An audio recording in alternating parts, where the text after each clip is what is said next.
Guys কেমন আছেন আপনারা? আমি মোহাম্মদ আলম ইসলাম, তো সবাই আমাকে চিনে। তো কালকে রাইতে আমি একটা ভিডিও ছাড়ছিলাম পার্ট 1 পার্ট 2 দিয়ে বালিদিন নামক। আমরা ওই জায়গাটা এখন আপনাদেরকে দেখাবো, ওই জায়গাটা আসলে কী হয়েছিল। এই জায়গায় আরও মেলাজন আছে যারা আমাদের সাথে ছিল, তাই আপনারা আসুন।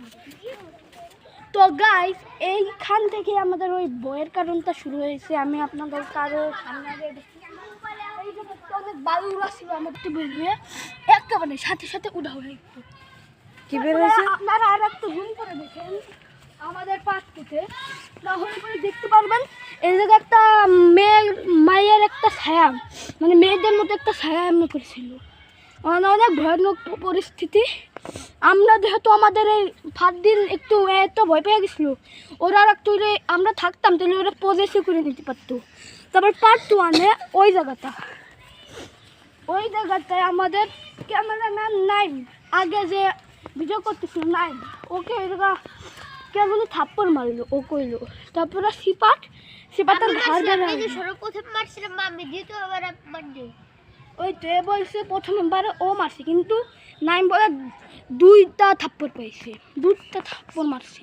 তো গাইস এই জন্য সবাই ভয় পাচ্ছে, আমি তাই পার্ট 3টা বানাইছি না ভিডিও করে। আজকে রাইতে আমরা একটা জিনিস খেলবো, চাল্লি এই রুমের ভিতর ঢুকে দেখবো এই জায়গায় কোনো আত্মা মাত্রা থাকে, তাহলে পরে কোনো জিনমিন থাকে, তাহলে পরে তো ওরা জানতেই পারবে।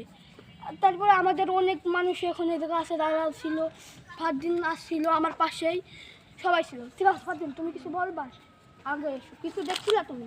হ্যালো গাইস, আসসালামু আলাইকুম। আপনারা কেমন আছেন? আমি কালকে রাত্রেবেলা পার্ট 1-এ যেটা ছাড়ছিল আলামিন ভাই, সেখানে শব্দ পেয়েছিলাম। আমি 3বার শব্দ পেয়েছিলাম। একটা ছিল জোরে আর 2টা ছিল আস্তে। বাগান থেকে চলে এসেছে 2টা শব্দ। 2টা ছিল একদম আসল আর একটা ছিল নকল, সেটা আব্দুল্লাহ হাত দিছিল। আর পার্ট 2-তে আমরা দেখছিলাম ওই যে টিনের ওইখান থেকে কলা গাছ, ওই যেখান থেকে যে সময় করই গাছ, ওই কথাটা বলছিল কিটা জানি আব্দুল হাদ নাকিটা, একটা মাথা বের হয়ে আসে,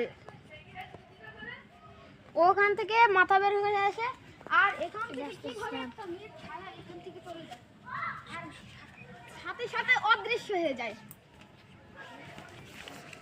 তো গাইস আপনারা সবার কাছ থেকে শুনতে পাচ্ছেন এমন ভয়াবহ ঘটনা রাত্রেবেলা, কালকে রাত্রেবেলা এই জায়গায় এমন হয়ে গেছিলো। তো আজকের জন্য আমরা ভিডিও এটাই শেষ করতেছি, কি আমাদের এই জায়গা থাকা নিষেধ। আমাদের যে কৃষকরা থাকে ওরা কইছে এই জায়গা অনেক আগে ছিল, এই জায়গা একটা হিস্টোরি ছিল, আগে এই জায়গা অনেক বড় পুকুর হতো। ওই পুকুরগুলো ওই আমাদের অনেক মানুষরা এই জায়গা দিয়ে দেখতে পাচ্ছেন, ওই বিল্ডিংয়ের মানুষরা রাস্তা বানিয়ে দিল। তারপরে এই জায়গাগুলো অনেক ভয়ানক অবস্থা। ঠিক আছে গাইস, তো আজকের এই ভিডিওখানে এখানে শেষ করি।